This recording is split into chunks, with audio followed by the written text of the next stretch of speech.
Et Mamadou, qu'est-ce que tu penses d'une rime entre Front National et anal pour le prochain texte? C'est bien, mais t'aurais pas quelque chose de plus subtil? Plus subtil, si j'ai Front National et toucher rectal. Oui, mais je sais pas si t'as remarqué, mais ça tourne là. Comment ça tourne?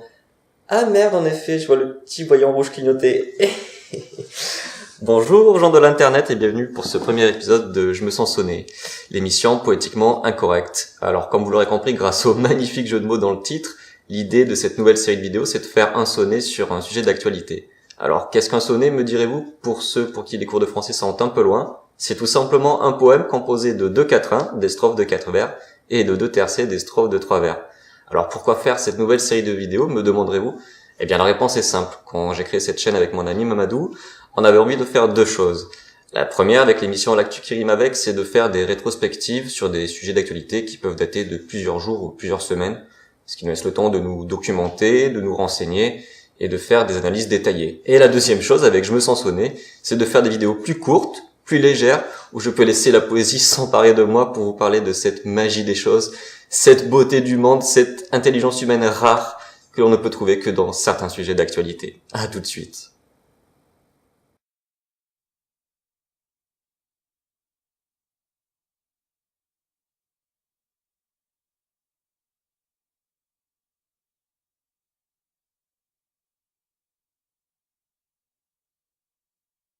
Je me souviens de ce mercredi 23 novembre où j'ai eu vent de la nouvelle. Sur le moment, je n'ai pas su si c'était un fruit de mon imagination ou si c'était bien réel. Ce jour-là, le journal quotidien et local L'Union a publié une sélection des commentaires homophobes les plus mignons que certains lecteurs ont laissés sur un article qui revenait sur des actes de vandalisme commis la veille à Châlons.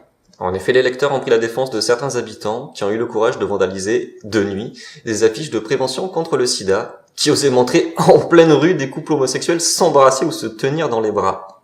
Ah, heureusement qu'on peut encore compter sur de bons citoyens pour préserver les bonnes mœurs de notre société. Et aussi sur nos politiques, comme cette députée des Républicains qui a condamné cette campagne de prévention contre le sida qui incitait ouvertement à l'homosexualité. Je les trouve quand même dur au journal L'Union de parler de mur de la honte ou de paroles homophobes décomplexées pour qualifier les commentaires de leurs lecteurs, dont le langage ne manque pourtant pas de luxe, de calme et de volupté.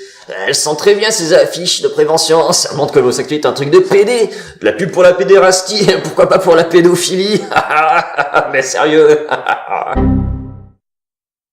Je suis sûr que vous appréciez comme moi le lien pertinent que cet internaute a fait entre homosexualité et pédophilie. Mais non, ce n'est pas du tout un raccourci.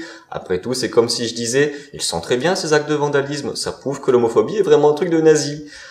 Ah, entre la bien-pensance et le discours anti-système, quelque chose me dit qu'on n'a pas fini de se marrer dans notre pays de liberté. Pour conclure, je voulais partager avec vous cette citation d'Oscar Wilde. Si Adam avait été homosexuel, personne ne serait là pour le dire. Je vous remercie d'avoir regardé cette vidéo, je vous invite à la commenter, à la partager autour de vous. Je vous invite aussi à vous abonner à la chaîne et notre page Facebook pour nous soutenir. Quant à moi, je vous dis à la prochaine dans ce monde de fous.